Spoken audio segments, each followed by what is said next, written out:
Los temas del momento que generan impacto están aquí.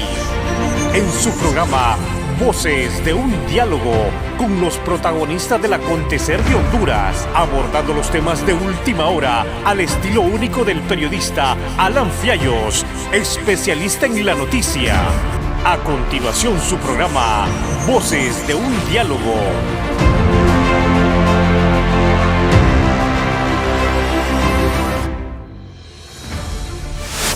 Señoras y señores, muy buenas, qué gusto saludarlos. Bienvenidos a un programa más de Voces de un Diálogo, siempre con los temas que generan impacto en el país. Estamos profundizando en el análisis respecto al inicio de este gobierno de doña Xiomara Castro de Celaya, gestiones que se están realizando desde un cuestionado Congreso Nacional que carece de legitimidad y legalidad, porque bueno, todos sabemos lo que gira alrededor de lo que ha ocurrido con este Congreso Nacional. Estas cosas le están pasando factura al país. Y vamos a tener la oportunidad hoy con nuestro distinguido invitado para abordar todas las líneas de crisis, porque pensábamos que con la llegada de un nuevo gobierno, de un nuevo Congreso, íbamos a tener paz, tranquilidad, armonía, que íbamos a recuperar de inmediato, a la brevedad del caso, el Estado de Derecho. Pero bueno, no ha sido así y nos corresponde iniciar este análisis de la manera más responsable. Le damos la bienvenida al arquitecto Juan Carlos Rodríguez, presidente de la Coalición Patriótica de Solidaridad. Mucho gusto saludarlo, arquitecto. Sí, mucho gusto, don Alan. Muy buenas noches a todo el pueblo hondureño que nos ve y nos escucha el día de hoy. Vamos a tratar de conversar un poco sobre esta situación del país que, sea como sea, nos dejaron un país destrozado, pero no vemos tampoco las líneas para poder rescatarlo por ahora. Muy bien, iniciamos por un tema sensible que, dicho sea de paso, usted maneja muy bien. Desde el día 27 de enero que la presidenta asumió el poder de la nación, prometió precisamente en su discurso inaugural una reducción significativa en el precio de los combustibles. De hecho, no pudo hacerlo materialmente desde el Poder Ejecutivo, tuvo que enviar una iniciativa al Congreso, el Congreso la aprobó y se supone que iban a aplicar una reducción de 10 lempiras, no fue de 10, fue de 7, y ya va en cuenta regresiva porque ya le aumentaron casi 2 lempiras a los derivados del petróleo. ¿Cuál es su valoración al respecto? Bueno, esto es una situación que nosotros conocemos muy bien. Siempre dijimos, hay que revisar los impuestos de los fondos para poder mejorar el precio que fuera más justo para el hondureño. En este caso tenemos que decir que el nuevo gobierno sí cumplió. Eso es indiscutible, no lo podemos negar. Cumplió y rebajó 10 lempiras mediante la reducción de impuestos, lo cual lo hace una rebaja permanente. No es un subsidio, no es un congelamiento, es una reducción de impuestos, lo que hace que ahora el galón de combustible, cualquiera de ellos, cueste 10 lempiras más. Si no fuese así, hoy tendríamos un precio no de 108, sino que es de 118 en la gasolina super en Tegucigalpa. Pero pareció que fue menos porque en el momento que se aprueba este decreto y sale publicado en la Gaceta, eso fue hace una semana y 2 días. Cuando sale publicado, ese mismo lunes había que incrementar los precios de los combustibles en 2.50. Pero con las rebajas de 10 ya se habían consumido esos 2.50 de ese incremento que venía. Entonces, realmente redujo 7.50, pero en realidad, en una forma real, sí fue una rebaja de 10 lempiras, lo cual tenemos que decir fue una acción correcta, fue una acción rápida para poder tener esa rebaja, pero insistimos, no es suficiente. ¿Por qué? Porque si hoy vemos, si bien es cierto, esa es una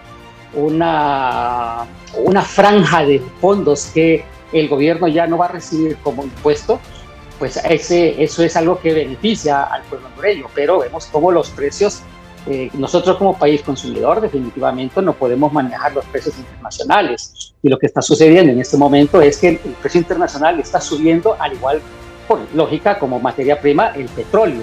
Y entonces con esta crisis que se está dando allá en Ucrania, pues definitivamente se está propiciando más la posibilidad de seguir con la tendencia alcista del petróleo. Entonces, recordemos que a finales del año pasado e inicios de este año, hasta el 26 de enero, tuvimos un precio estabilizado de combustibles que, por cierto, había subido y bajado como precio real, pero nosotros lo tuvimos estabilizado en 105.38 el precio de la super. Ahora, ¿qué pasa? Cuando estuvo subsidiado teníamos ese precio. Hoy está tan alto en el mercado internacional y como precio real con las condiciones anteriores, tendríamos hoy 118 lempiras con 30 centavos la super. Y hoy, precisamente por haber rebajado, tenemos 108.30. Pero ¿qué sucede? Si nos fijamos, estamos por arriba, ya casi prácticamente estamos 3 lempiras arriba del precio que fue subsidiado hace poco más de un mes. Entonces, tenemos que comprender que sí se rebajó, pero definitivamente no es suficiente. Tenemos que buscar otras estrategias como país que nos puedan dar la posibilidad de mitigar. Definitivamente no vamos a poder rebajar mucho este precio ya, más que mitigar un poco lo que es los precios altos de los combustibles que vienen así, que es un impacto que está teniendo todo el mundo, ¿verdad? Con esto de Ucrania, si bien es cierto, después de haber tenido un precio que andaba casi por los 94 y fracción dólares el barril hace una semana y media, había bajado y el fin de semana pasado cerró en casi 92, un poquito menos de 92 dólares. Pero con estas situaciones podemos visualizar que va a seguir subiendo ese precio y podríamos llegar a precios de 94 nuevamente, 96, 98 y quién sabe, en unas semanas, dependiendo de cómo se da esta situación bélica, tal vez podríamos llegar incluso a los 100 dólares. Y es ahí donde es preocupante, porque llegaríamos a sobrepasar incluso los precios que hasta este momento han sido precios récord. 114 que llegó en su momento, hace unas semanas aquí en Honduras, podríamos sobrepasarlo nuevamente y de nada habría servido prácticamente haber rebajado esos 10 días. Así que no podemos quedarnos solo con eso.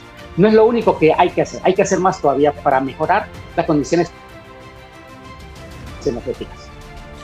Muy bien, como siempre en el programa procuramos ser propositivos, además de señalar y cuestionar los errores que se cometen desde la administración pública, no importando el gobierno que esté en funciones. Hay que ser propositivos.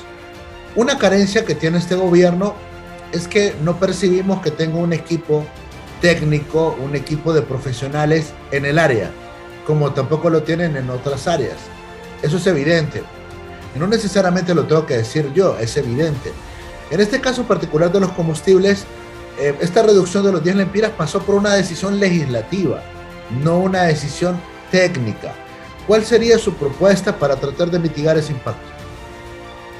Bueno, mire, definitivamente las decisiones técnicas tienen que ver mucho con lo que es la parte de la comercialización de los combustibles en este caso. Aparte de este decreto legislativo que baja los impuestos, tenemos que hacer otras acciones como, por ejemplo, debemos de comprender, y lo hemos estado insistiendo desde hace muchos meses, desde el gobierno pasado lo veníamos diciendo, pero el gobierno pasado no le importó este tema, no le interesó, más que le interesaba poner la mano para recibir los impuestos. Lo seguimos diciendo y esto es parte de lo que se tiene que hacer ahora. Pero a nivel nacional de ahorro de combustible, por un lado, eso es para que el hondureño pueda entender que el combustible barato no es el que tiene el menor precio, sino que el que menos se consume y el que más se ahorra, porque hace que usted no esté gastando su dinero en combustible que se va a quemar. Y luego, por otro lado, una campaña que ayude a cambiar el patrón de consumo. Yo he estado dando el ejemplo de que más del 70%, más o menos 70% de los vehículos que andan circulando en nuestro país vienen con procedencia de Estados Unidos. Allá, cuando estuvieron funcionando allá, y estos vehículos consumían una gasolar con un octanaje de 83 RON. Aquí, llegan aquí y comienzan a abastecerle con combustible súper con un octanaje de 95 RON. Es un absurdo ver cómo un carro que venía de 83 consuma 95. Entonces, hemos dicho, estos vehículos fácilmente pueden consumir gasolina regular. ¿Qué diferencia tiene en este momento la gasolina regular con la super? 8 lempiras. 108 la super, 100 la regular. Entonces, ahí tenemos que entender, si nosotros comenzamos a cambiar ese patrón de consumo, pues sencillamente lo vamos a hacer de una manera correcta, porque nos va a ahorrar a nosotros como consumidores y también le va a ahorrar al país porque baja la factura petrolera. Entonces, ¿cómo se hace? No bruscamente, hay que hacerlo. El vehículo está acostumbrado a una gasolina, pero hay que acostumbrarlo a otra y se hace poco a poco. Al momento de abastecer, y lo voy a explicar para que el hondureño entienda y lo haga, porque le conviene. Cuando abastezca de combustible su vehículo, lo que vaya a poner, 100 lempiras, 300, 500, el galón, el tanque completo del vehículo, llénenlo, o sencillamente lo que ponga haga 25% de regular, 75% de super. La siguiente vez cambie a mitad y mitad, está ahí 50. La siguiente, la tercera vez, 75% de regular y 25% de super. Y después de esa vez, póngale regular completamente. Eso va a hacer que su vehículo se acondicione al nuevo combustible y va a funcionar perfectamente. Yo tengo 14 años de estarle poniendo gasolina regular a mi vehículo y no me quejo para nada. Lo que pasa es que la costumbre nuestra ha sido que la gente piensa que la gasolina regular es mala, pero no es mala. Tan mala es la super como la regular cuando son adulteradas, igualmente el diésel. Entonces lo que necesitamos es otra cosa que necesitamos es que finalmente, después de 8 o 9 años de estar durmiendo el sueño de los justos, esta ley de comercialización de los carburantes sea aprobada en el Congreso para que luego venga a hacer que el Ejecutivo, cumpliendo sus funciones como debe ser, haga toda la supervisión necesaria para hacer que el hondureño confíe en la calidad de los combustibles que están consumiendo. Una vez con eso, todo el mundo va a entender que la gasolina regular es tan buena como la super. Y luego tenemos otras situaciones, como por ejemplo poder visualizar, quitar, y eso es algo que es muy claro, quitar la dolarización de los impuestos, hacer el estudio analítico de poder devolver el octanaje por cualquier cosa, si se quiere, de 88 a 91 octanos RON, la gasolina regular, para que le tengan más confianza también, eso puede ser. Y por otro lado, también buscar el mecanismo de actualizarnos un poco en la definición del octanaje. Se ha estado usando siempre el octanaje RON, pues hay un nuevo sistema del AKI que podríamos utilizar y que nos podría ayudar a rebajar unos centavos más. Y luego, pues, generar políticas públicas que sean para buscar combustibles alternativos y políticas públicas que nos hagan también cambiar el uso de nuestros vehículos a otros automotores diferentes, como el transporte público. Pero decimos políticas públicas porque esto tiene que ver un poco con la seguridad y con el control y buen manejo del transporte público para que la gente pueda tener confianza y quiera utilizarlo dejando sus vehículos en su casa. ¿Por qué? Las ciudades de Honduras se están llenando de vehículos y no tienen la capacidad de tener tanta flota vehicular en las ciudades. Tegucigalpa, por muchos puentes y túneles que le hagan, no va a ser suficiente como para poder rebajar este conflicto vial, precisamente porque le entra mucho vehículo para las obras que se están desarrollando y que muchas de ellas tienen algún cuestionamiento porque no son correctas, pero definitivamente debemos de desalojar un poco de vehículos las calles y también tenemos la posibilidad de que Honduras pueda convertirse en el país líder de todo el istmo centroamericano para que como bloque, sumando los consumos de combustible de todos los países, podamos ir a buscar al mercado internacional, y usualmente es allá en el cono sur de las Américas que podríamos conseguir, incluso México también podría conseguir precios más adecuados, más baratos de los que estamos pagando hoy con este precio de referencia con que pagamos el combustible, y así poder tener mejor precio y bajar definitivamente en el mercado nacional los combustibles, lo cual sería bastante justo. Pero no solo es eso, hay muchas cosas que hay que hacer en lo técnico y en lo político. Decisión política es lo primero que se necesita, pero ya en este momento, con esta crisis energética que vemos cómo está el asunto de la energía eléctrica también, que nos va devastando cada vez más y no se arregla para nada, pues sencillamente ya no es de decisión política, es de obligación política del presente gobierno de hacer las cosas en beneficio de Honduras. Muy bien, y me parece que es correcto su apreciación en función de que, mire, cuando uno pelea el poder de la nación, cuando uno se somete a un proceso electoral y está buscando la primera magistratura en el país, gobernar el país, se supone que si usted gana, desde el día 1 ya tiene establecido un plan de gobierno. Cuando usted se postula para presidente de la República, usted desde el día 1 no va a llegar a descubrir qué encontró. O sea, no va a escudriñar, no va, bueno, yo lo que percibo que es lo que están haciendo. De hecho, están diciendo que van a dar un informe de cómo encontraron las finanzas, por favor. O sea, aquí esos son chambres, esos son chismes. El que va a gobernar un país es obvio que tiene que saber cómo poder de inmediato poder aplicar políticas de Estado en las diferentes áreas. ¿Hace cuánto no sabemos que el problema energético de Honduras es grave? ¿Hace cuántos no sabemos que ha habido malas decisiones? Que la estatal está quebrada por factor 1, factor 2, factor 3. Alguien que va a presidir el poder de la nación tiene que saber en todas sus líneas cuál es la crisis y desde el día 1 empezar a trabajar. Pero, arquitecto, a mí me sorprende que llevamos tantos días del gobierno, casi un mes, y no ha habido reunión de Consejo de Ministros. Ha habido un debate al respecto de que no se necesita el Consejo de Ministros, que para qué si las decisiones las puede tomar la presidenta unilateralmente. Pero bueno, uno ve que en los países serios, el día 1 se reúne el gabinete para poder estructurar una hoja de ruta de la administración pública. No sé qué opinión le merece. Bueno, primero voy a retomar un poco lo que usted comentaba al inicio.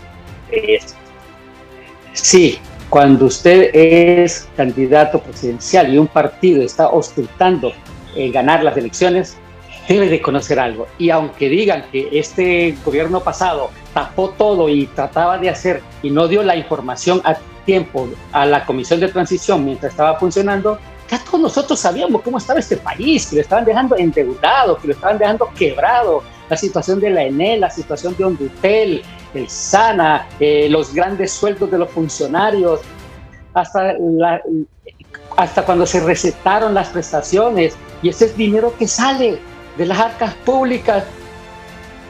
Y al final sabíamos que todo lo que el gobierno pasado mostraba era una pantalla que era para generar una imagen a un gobierno que estaba haciendo trizas este país. Ahora, yo lo conocía sin ser comisión de transición, yo lo conocía sin estar en un proceso electoral, pero yo sí sabía que esta gente tenía que estarse preparando. Demos el beneficio de la duda que no se prepararon desde antes de ganar las elecciones, pero este gobierno tuvo la gran virtud de que el mismo día, en la noche de las elecciones, sabía que estaba ganando y al siguiente día sabía que lo había ganado. Por lo tanto, ese momento era de comenzar a trabajar arduamente 24/7 todos ellos. Y en este caso, veamos eso, se habla mucho de la famosa Alianza Libre Partido Salvador de Honduras.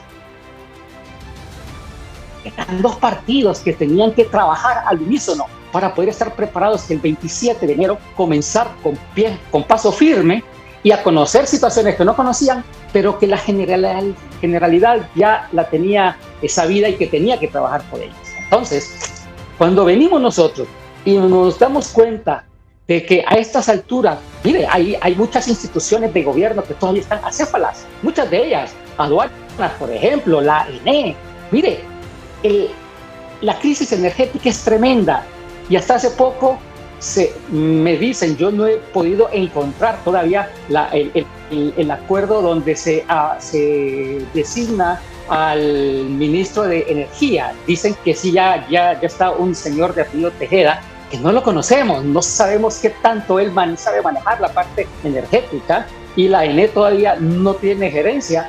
Y es uno de los problemas más graves que tiene este país y que nos está generando ese hoyo fiscal que tenemos. Sin embargo, pareciera que no hay importancia, les importa más otras cosas como el asunto de la famosa amnistía que se dieron, otras cosas como que quieren quitar la PAA al Congreso Nacional, quieren ampliar los impuestos al sector hondureño para que, o sea, a todos los hondureños para que paguemos más, pero ellos no se quieren rebajar su sueldo, etcétera. Y entonces la pregunta que usted me decía, ¿qué pasa con el Consejo de Ministros? ¿Es que hay un Consejo de Ministros ya organizado? ¿O es que está parchado entre unos de Libre, otros nacionalistas que ya no están porque ya se fueron y está aceptando esto? ¿Qué pasa? ¿Quiénes son los que se están reuniendo en casa presidencial en realidad?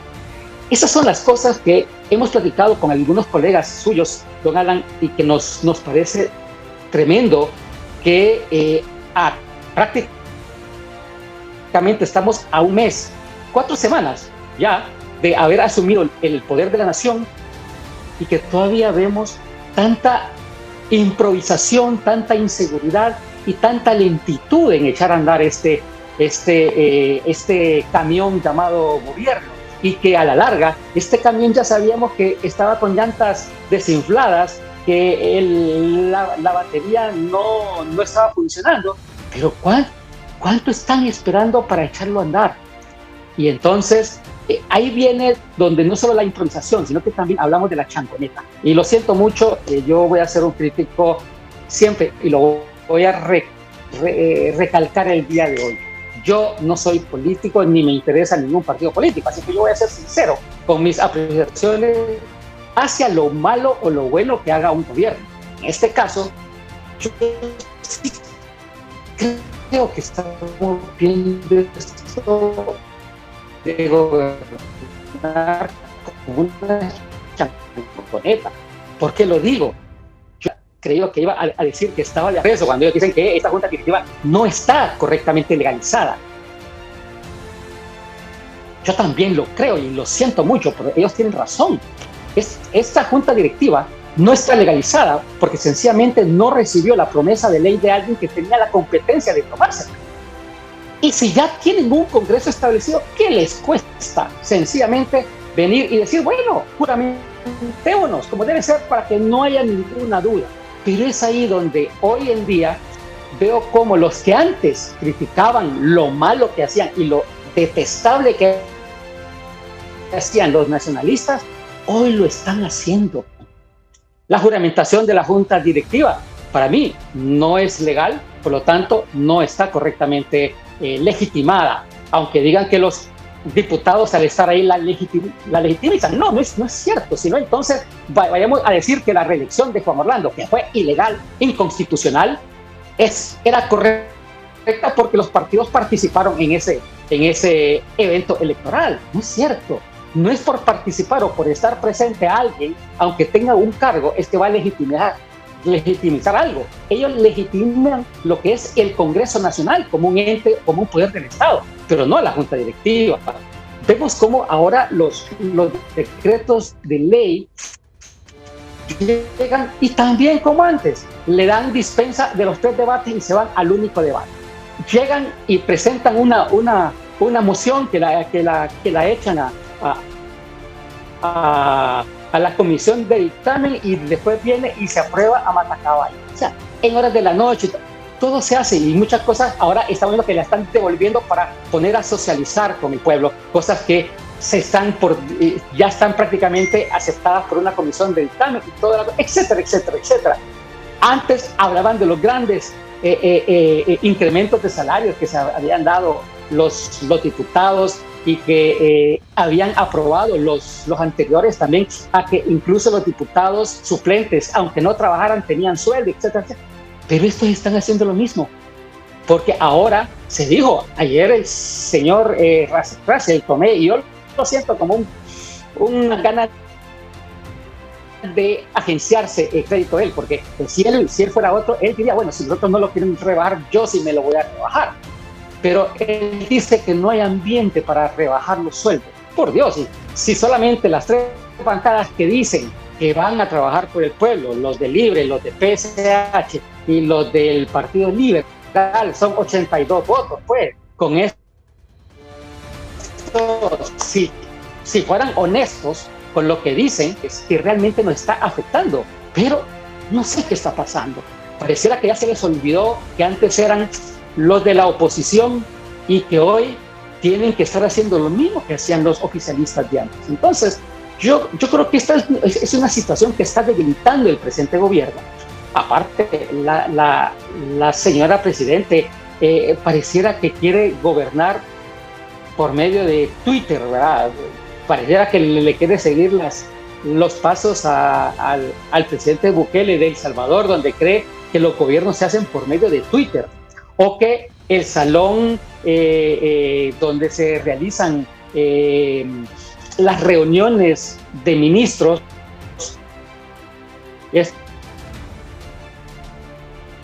estos consejos de ministros, dilucidar ahí y discutir los problemas del país. Y ahí creo que también nos están echando a deber mucho.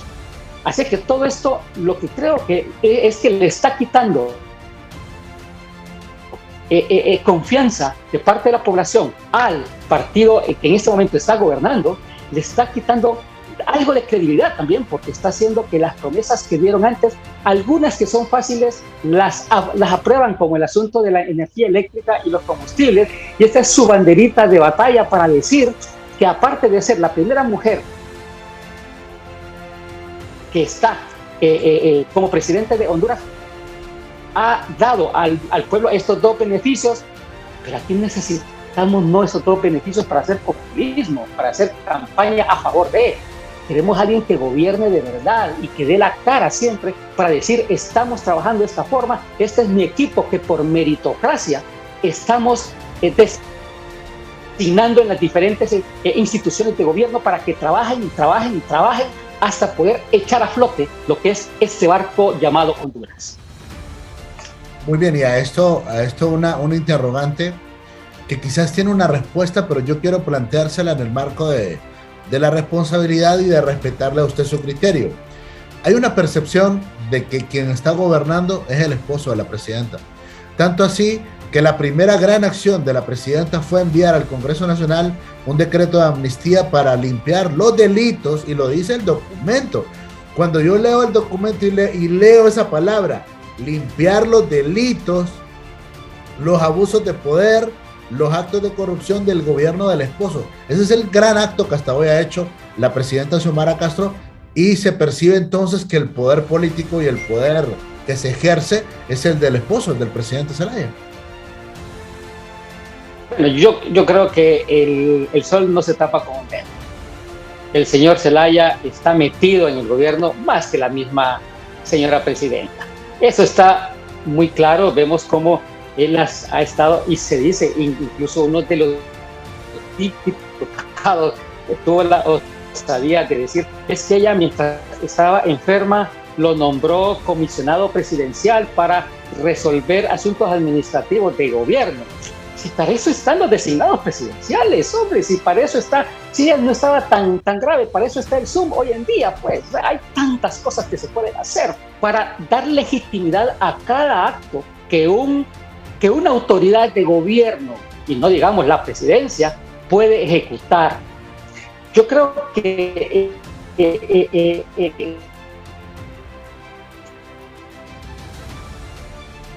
solamente me viene a la cabeza aquello por parte de los candidatos presidenciales, y que se dijo que había un candidato que no pagaba impuestos.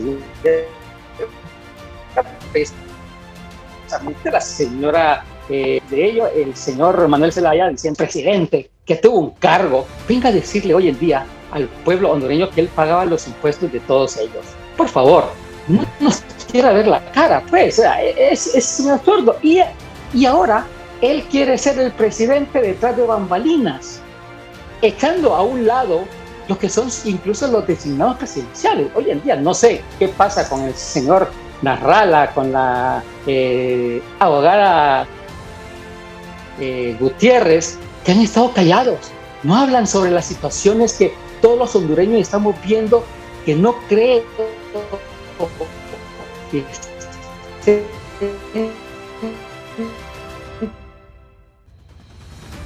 bien el camino que hasta el momento está tomando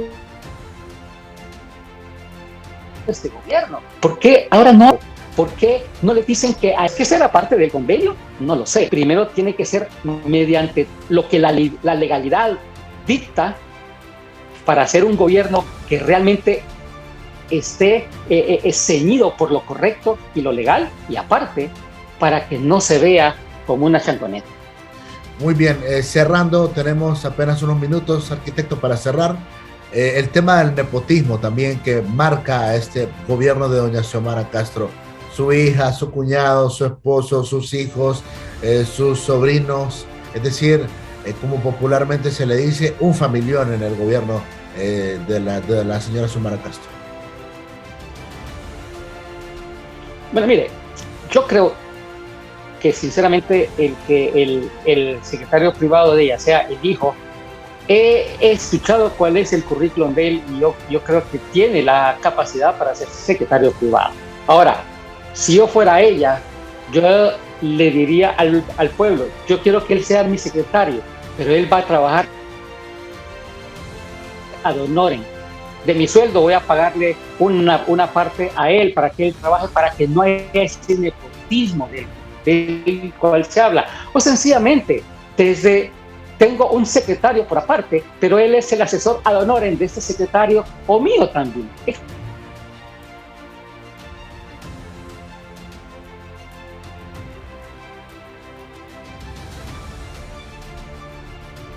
etcétera. Y a mí esto sinceramente manejó un nepotismo impreso el presidente del Ejecutivo, fue un nepotismo tremendo. Y hoy nos damos cuenta todas esas redes de corrupción también, donde todos ellos han salido implicados.